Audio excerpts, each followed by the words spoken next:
Yeah, I just want to know what platform you're using. Are you using Blackboard as your Blackboard. platform? Both of us. And Blackboard collaborate for the synchronous sessions. And actually, that was a decision to make it simpler for both the students and the instructors. So Raffaella, you made a really interesting comment about classes that do and don't work with online learning. So I was particularly intrigued by two of your classes that you mentioned were fully online, which was the SPSS and research methods. Mm-hmm. So I was just curious whether you might give a quick summary of your experience on those classes, assuming they're either somewhere along the way that you could speak about them.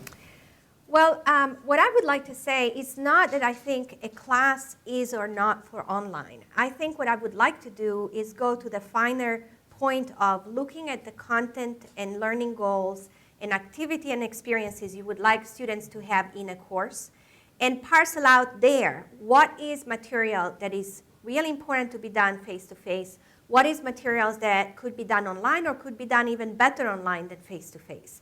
And so I think that that's really the case for every course, but there may be some courses where the preponderance is more on one side or the other.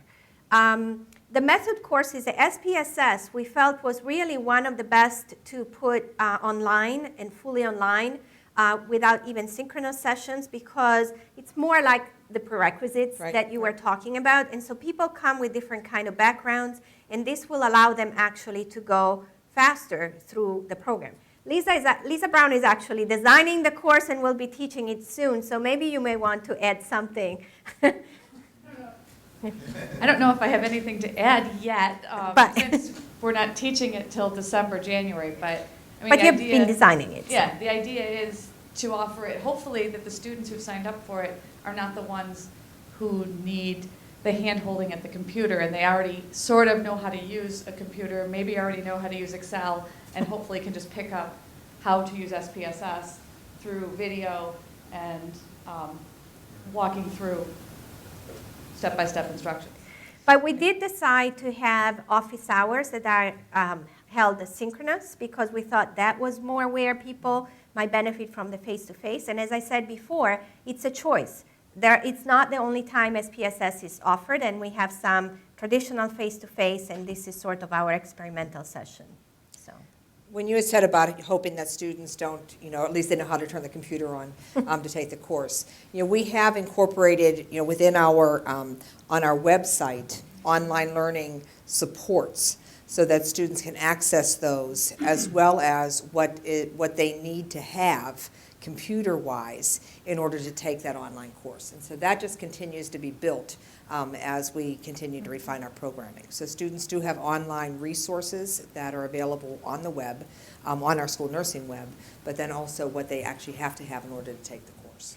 and by the way, this is a place where we can learn from each other, because we are not there yet. But we have started building some of these things, and we have come to the same point of realizing now we shouldn't have it within just individual courses. It should be something that we have as a resource for everyone, so you don't have individual instructor having to go through that process individually. I'm just curious about the fully online asynchronous courses. How do those work, like the SPSS course? If a student comes in and they have some knowledge of that course, could they come in and finish the course in a weekend? Is there a time frame? I assume there's a maximum time, but is there a minimum time, or how does that work? So the plan for that course right now is to have the material available in December, but then have checkpoints for 3 weeks in January, where you should be done with Module 1 and 2 by this point. You need to be done with Module 3 and 4 by this point. You need to be done with Module 5 at this point, which is when the class needs to be done and finished and complete and ready for grading. So in theory, if they sort of knew what they were doing, they could finish all the work in December and submit it, never go to office hours, and be done. And for our fast track courses, the only parameters is that the courses are offered every semester. Okay, so every semester, all 5 courses are offered. They have to register for it within the semester and conclude it by the end of the semester. So they could register 2 weeks before the end of the semester, take the course and complete it. If they might have already had some, education before in microbiology and they just needed to get through, because they are definitely student-paced. How do you deal with credit hour requirements? Oh, sorry. I'm just thinking, we're both from Eastman, and when we had our accreditation, one of the things that came up was syncing up the credit hours. So this is a 2 credit hour course, it meets for 2 hours a week, and this course should be a 1 credit hour course because it doesn't meet long enough. Is that ever become an issue with you? It hasn't become an issue because the amount of content that has to be the same. covered is really related to how much would be per credit.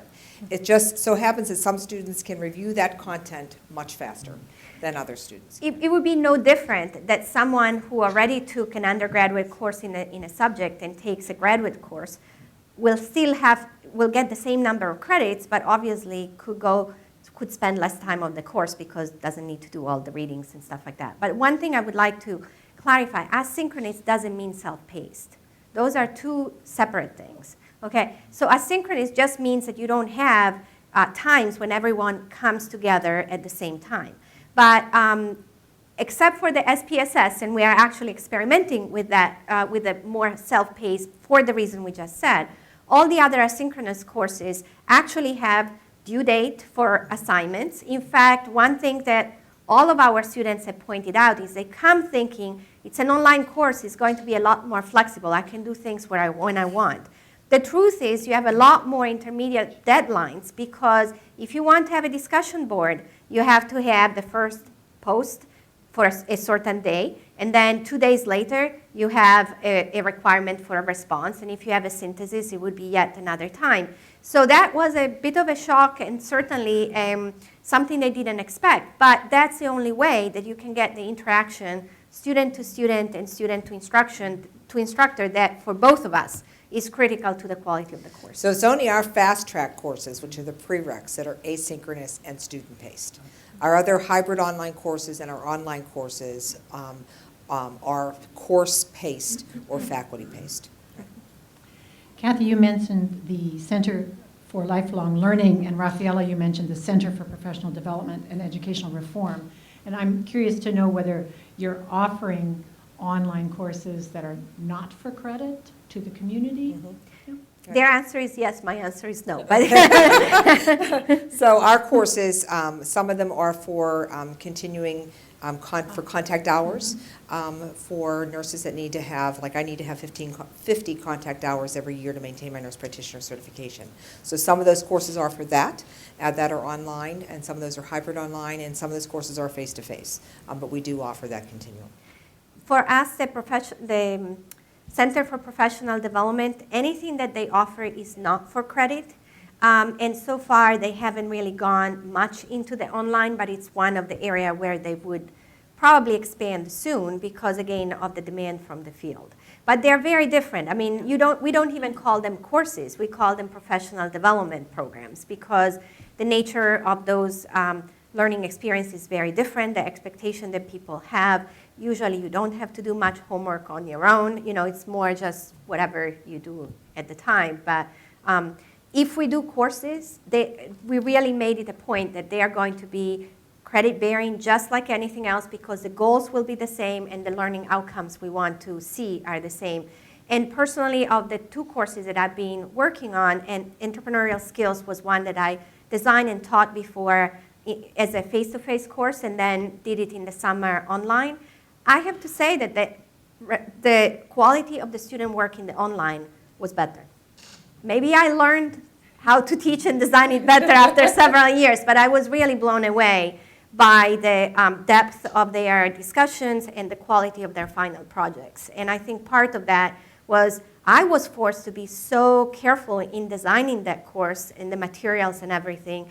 And they engaged online, as 2 of the students said, with much more intensity than probably they could have done in a regular course. Hi, ladies. One question about office hours, communicating with professors.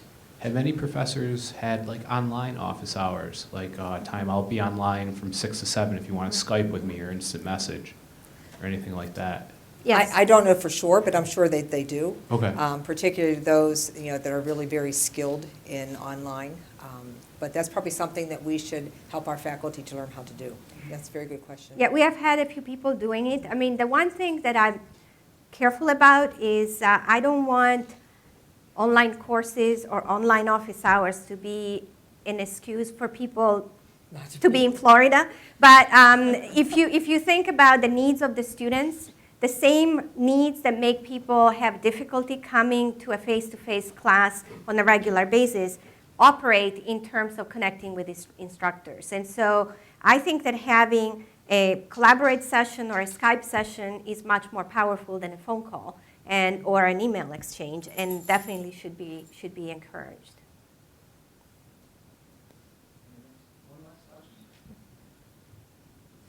How do you handle exams? Do they take the exams online, and do you take any steps to ensure that they're doing their own work? Why don't you start? Yeah. So we've had some issues with that, to be very honest with you. For the fast track courses, those exams are all done through Blackboard. They're graded through Blackboard. And could somebody have their brother or sister take that course and register for? Absolutely. There's really no way we could protect that at this point in time. For our other courses, those other courses in the R&BS program, majority of the work is through projects and discussion boards and writing, so it's not as much testing. For some of our other programs, particularly our accelerated program for non-nurses, we did have a lot of online testing, even in just our regular courses, and for that program we have pulled back and have all in-class testing. Because that's a program that lends to a new license, and we wanted to really ensure that the people that were taking that were the people that were supposed to be taking it. So we do have some work to do in that area to ensure that the right people are taking the exams. So we haven't quite figured that out exactly yet. But the majority of the assessment of the students' knowledge takes place with writing and discussion boards, and something that's more interactive and not just a test. For us, again, our courses tend to be more project-based. The grade is usually a combination of in-class, participation in projects, and so it's no different. I mean, someone could have somebody else write their paper or do their project, and we haven't found a big difference. But one thing that Eric has pointed out to all of us, and we have kept in mind designing the courses, is the more you can have the assessment distributed so that you have a lot of things worth less point rather than a few big assessments, then automatically you are disincentivizing cheating, because it would be difficult to find a person that every week can do your assignment and things like that. All right. How about a hand for Thank you. Thank you very much for coming. Thank you to Raffaella. Thank you to Kathy. Obviously, the university is very lucky to have you both, and we really appreciate it.